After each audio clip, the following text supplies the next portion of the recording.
Hey guys, welcome to O beauty channel.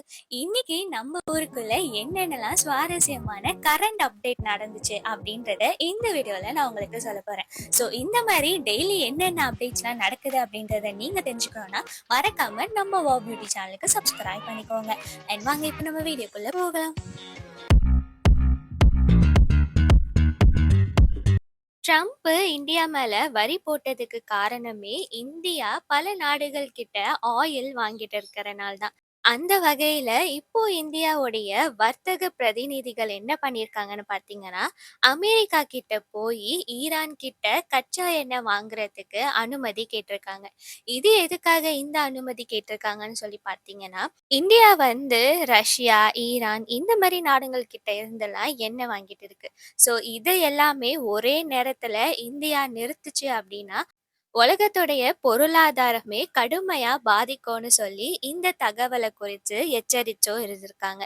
So இதனால இப்போ India என்ன பண்ணியிருக்காங்கன்னு பார்த்தீங்கன்னா, அமெரிக்கா கிட்ட நாங்க ஈரான் கிட்ட கச்சா எண்ணெய் வாங்கலாமான்னு சொல்லி ஒரு அனுமதி கேட்டிருக்காங்க.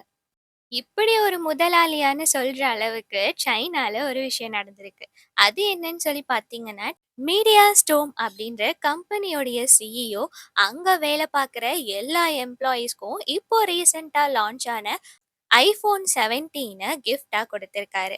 அங்க வேலை பார்க்குற பழைய எம்ப்ளாயீஸ்க்கு மட்டும் இல்ல, அங்க புதுசா வந்த இன்டர்ன்ஷிப்க்கு வந்த எல்லா எம்ப்ளாயீஸ்க்கும் அவர் இந்த ஐஃபோன வாங்கி கொடுத்திருக்காரு. ஸோ இந்த விஷயம் சோஷியல் மீடியால செம்ம வைரலா பரவிட்டு இருக்கு. டிவிகே கட்சியிலிருந்து இப்போ சூப்பரான ஒரு விஷயம் பண்ணியிருக்காங்க.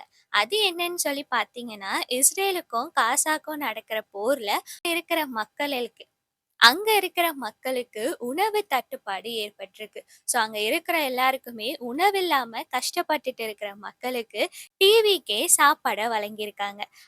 டிவிக்கே இப்போ புதுசா வந்த கட்சி தான். அவங்க இந்த தமிழ்நாடுக்குள்ளேயே சில பொது சேவை செஞ்சுட்டு போயிருக்கலாம். ஆனா இப்போ வந்த கட்சி இன்டர்நேஷனல் லெவலுக்கு உதவி பண்ணணும்னு நினைக்கிறாங்க. உடைய பொதுக்கூட்டத்தினால டிராஃபிக் ஜாம் ஆயிடுச்சு, கடலா உடைஞ்சு போயிடுச்சுன்னு சொல்ற நீங்களும் அவங்க பண்ற நல்ல விஷயத்த கொஞ்சம் பரப்புனா நல்லா இருக்கும். அமெரிக்கால வாக் ஆஃப் ஃபேம்ன்னு சொல்லி ஒரு இடம் இருக்கு. அந்த இடத்த என்ன பண்ணியிருப்பாங்கன்னா, ஃபேமஸான ஆட்களுடைய ஃபோட்டோ ஃப்ரேம்ஸ் எல்லாமே வச்சிருப்பாங்க. ஸோ அங்க இருக்கிற ஜோ பைடனுடைய ஃபோட்டோக்கு பதிலா ஒரு பெண்ணு மட்டும் எந்த ஒரு கை சப்போர்ட்டும் இல்லாம ஜோ பைடனுடைய சிக்னேச்சர் போடுற மாதிரி இந்த ஃபோட்டோவ ட்ரம்ப் ஜோ பைடனுடைய ஃபோட்டோக்கு பதிலா இந்த கையெழுத்து ஃபோட்டோ வச்சதுனால, ட்ரம்ப் அவர கலாய்க்கிறாரோன்னு சொல்லி எல்லாரும் பேசிக்கிறாங்க. அண்ட் டிவிகே அண்ட் விஜயோடைய ஃபேன்ஸ் யாராச்சும் இருந்தீங்கன்னா, இந்த நியூஸு உங்களுக்கு ரொம்ப நல்லாவே இருக்கும். அது என்னன்னு சொல்லி பார்த்தீங்கன்னா, டிவிகே உடைய பொதுக்கூட்ட ஷெட்யூல் படி டிசம்பர் 20 வரை தான் ஷெட்யூல் போட்டிருந்தாங்க. ஆனா, இப்போ ரீசென்ட்டான அப்டேட் என்னன்னு பார்த்தீங்கன்னா, பிப்ரவரி 21 வரைக்கும் பொதுக்கூட்டங்கள் நீடிக்கும்னு சொல்லியிருக்காங்க. ஸோ பிப்ரவரி 21 வரைக்கும் எத்தனை நாள் அவங்க பொதுக்கூட்டத்துல வராங்கன்னு சொல்லி பார்த்தீங்கன்னா, 18 சனிக்கிழமையும் 2 ஞாயிற்றுக்கிழமையும் சுற்றுப்பயணம் இருக்கும்னு சொல்லியிருக்காங்க. ஊர்ல டெய்லி நடக்கிற அப்டேட்ஸை நீங்க தெரிஞ்சுக்கணும்னா மறக்காம நம்ம ஓ பியூட்டி சேனலுக்கு சப்ஸ்கிரைப் பண்ணிக்கோங்க. அண்ட் இந்த வீடியோ உங்களுக்கு பிடிச்சிருந்தா இந்த வீடியோக்கு லைக் பண்ணிட்டு உங்க ஃப்ரெண்ட்ஸ் அண்ட் ஃபேமிலிஸ்க்கும் ஷேர் பண்ணிக்கோங்க. அண்ட் மறக்காம நம்ம ஓ பியூட்டி சேனலுக்கு சப்ஸ்கிரைப் பண்ணிக்கோங்க. தேங்க்ஸ் ஃபார் வாட்சிங்.